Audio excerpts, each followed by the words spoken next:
नमस्कार दोस्तों, मैं हूं जिग्नेश परमार और आप सबका स्वागत करता हूं मेरे इस चैनल निवेश ज्ञान में। तो दोस्तों, आज इस वीडियो में हम बात करने वाला है इन्वेस्को इंडिया के द्वारा लॉन्च किए जाने वाले अपने नए NFO Invesco India focus 20 equity fund के बारे में। ये एक ओपन एंडेड स्कीम है जो कि मैक्सिमम 20 स्टॉक के अंदर इन्वेस्टमेंट करने वाली है। तो दोस्तों, हमेशा की तरह मैं आपको बता दूं कि इस वीडियो को अंत तक देखना बेहद ज़रूरी है। अगर आपको ये वीडियो पसंद आए तो इसे लाइक करें, कमेंट करें, शेयर करें और अगर अभी तक आपने इस चैनल को सब्सक्राइब नहीं किया है तो जल्द से जल्द सब्सक्राइब करें। तो आइए शुरू करते हैं Invesco India focus 20 equity fund के बारे में। तो दोस्तों, सबसे पहले हम इन्वेस्को के बारे में कुछ जानकारी लेते हैं। इन्वेस्को एक इंटरनेशनल एएमसी है जो कि इंडिया में इन्वेस्को इंडिया के नाम से एक्टिव है। पूरी दुनिया में $1 ट्रिलियन से ज़्यादा एसेट मैनेजमेंट करती है। पूरे वर्ल्ड में 8,000 से ज़्यादा उसके एम्प्लॉयज़ हैं। 25 देशों में वो एक्टिव है और करीब 120 देश में उसकी सर्विसेज मिल सकती है। दोस्तों, ये थी जानकारी इन्वेस्को के बारे में। अब हम बात करेंगे Invesco India focus 20 equity fund के बारे में। तो जिस तरह से इसके नाम में है फोकस 20, बिल्कुल उसी तरह से इस फंड के अंदर, इस स्कीम के अंदर मैक्सिमम 20 स्टॉक्स में इन्वेस्टमेंट होने वाला है। ये फोकस कैटेगरी की स्कीम है, लेकिन इसका पोर्टफोलियो मल्टी कैप बनने वाला है। फोकस अप्रोच के लिए इन्वेस्को का मानना है कि जितने कम स्टॉक्स रहेंगे उतना आसान रहेगा अल्फा जनरेट करना। अब अल्फा होता है स्कीम का रिटर्न और जो उसका बेंचमार्क है, ये दोनों के रिटर्न का डिफरेंस, इसे अल्फा कहते हैं। तो जितना कम स्टॉक्स होंगे उतना अल्फा जनरेट करना ज़्यादा आसान होगा, ये इन्वेस्को का मानना है। जिस स्कीम में ज़्यादा स्टॉक्स होते हैं उस स्कीम को मैनेज करना और वहाँ से रिटर्न निकालना भी थोड़ा मुश्किल होता है। इसलिए इन्वेस्को के इस फोकस कैटेगरी की स्कीम में मैक्सिमम 20 स्टॉक के अंदर इन्वेस्टमेंट होने वाला है। अब इनके फोकस अप्रोच के बारे में हम एग्जाम्पल के द्वारा जानकारी लेते हैं। यहाँ पर इस टेबल में निफ्टी 50 और S&P BSE 500 का कैलेंडर ईयर का रिटर्न दिखाया है और यहाँ पर यही दोनों इंडेक्स में टॉप 10 जो स्टॉक्स है उसका रिटर्न दिखाया है। तो अब इस टेबल को ध्यान से देखिए। यहाँ पर 2012 से लेके 2019 तक का कैलेंडर रिटर्न है निफ्टी 50 और S&P BSE 500 दोनों का।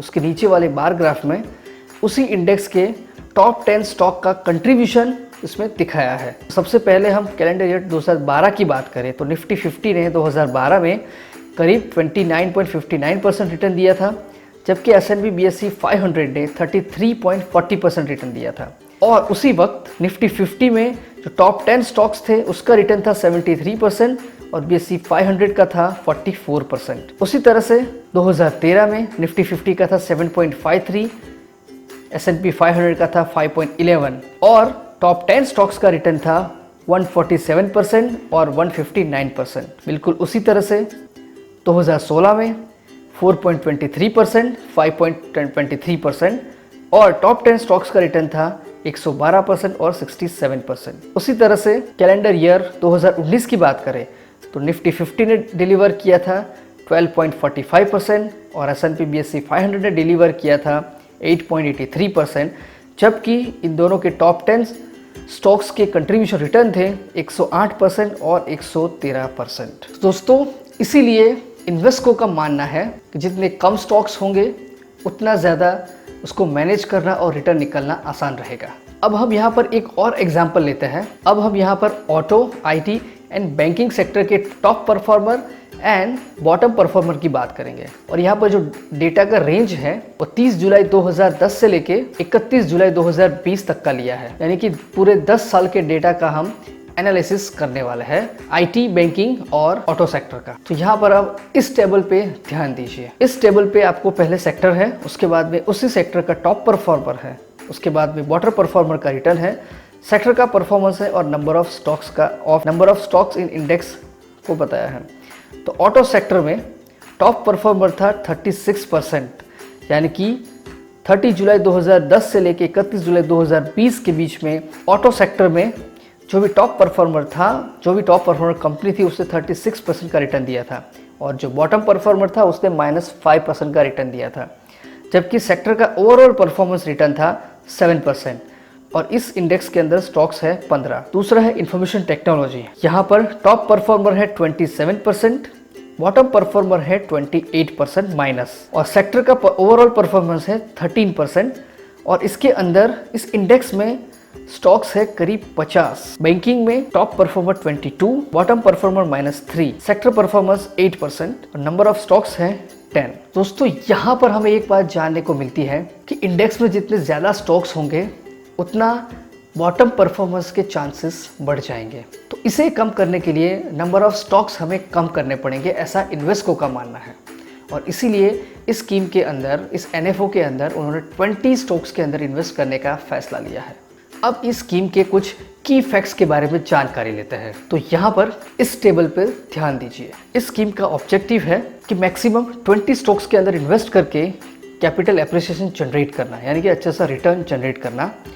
इसका एसेट एलोकेशन है equity and equity related instruments में मिनिमम 65% और मैक्सिमम 100%। रिस्क प्रोफाइल है high. Debt and debt market instruments में 0 से लेके 35% तक। और units issue by REITs and NBITs में है 0 से लेके 10 और इसका रिस्क है मीडियम टू हाई।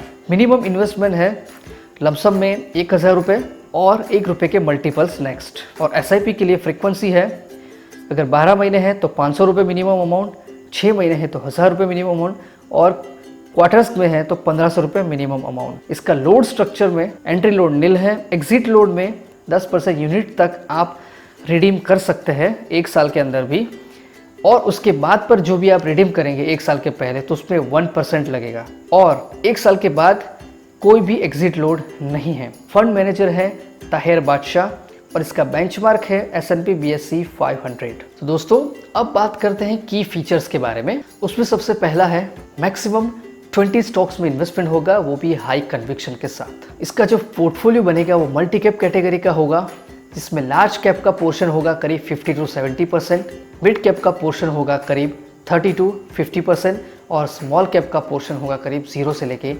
20% तक। ग्रोथ एंड वैल्यू दोनों ही प्रकार के स्टॉक्स के अंदर इस स्कीम के अंदर इन्वेस्टमेंट होने वाला है। यानी कि यहाँ ऐसा कुछ डिफ्रेंशिएट नहीं किया गया है कि सिर्फ ग्रोथ प्रकार के स्टॉक्स में इन्वेस्ट करना है या तो फिर वैल्यू प्रकार के। दोनों ही प्रकार के स्टॉक्स के अंदर जो भी अच्छा लगेगा उसके अंदर इन्वेस्टमेंट इस स्कीम में होने वाला है। और बात करें रिस्क मैनेजमेंट की, तो यहाँ पर रिस्क मैनेजमेंट के लिए जो भी सेफ गार्ड की ज़रूरत पड़ेगी वो इस स्कीम के अंदर इस्तेमाल किए जाने वाले हैं। अब बात करेंगे इन्वेस्टमेंट स्ट्रेटेजी और पोर्टफोलियो कंस्ट्रक्शन के बारे में। तो सबसे पहला, इस स्कीम के अंदर 20 स्टॉक होंगे मैक्सिमम। इस स्कीम के अंदर 20 स्टॉक में इन्वेस्टमेंट होगा। मल्टी कैप कैटेगरी का पोर्टफोलियो बनेगा।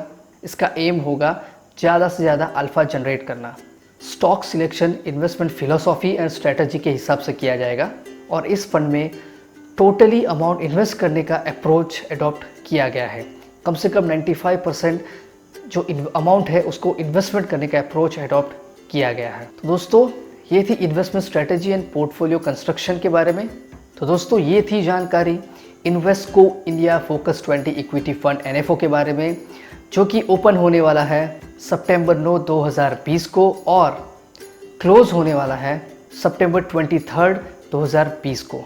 दोस्तों जब ये स्कीम एक्टिव हो जाएगी और इसका पोर्टफोलियो कंस्ट्रक्शन हो जाएगा तब फिर से इसके पोर्टफोलियो के बारे में डिस्कस करने के लिए मिलेंगे। तो दोस्तों मैं आशा करता हूँ कि आपको ये वीडियो पसंद आया होगा। मैंने जो जानकारी दी है आपको अच्छे से समझ में आई होगी।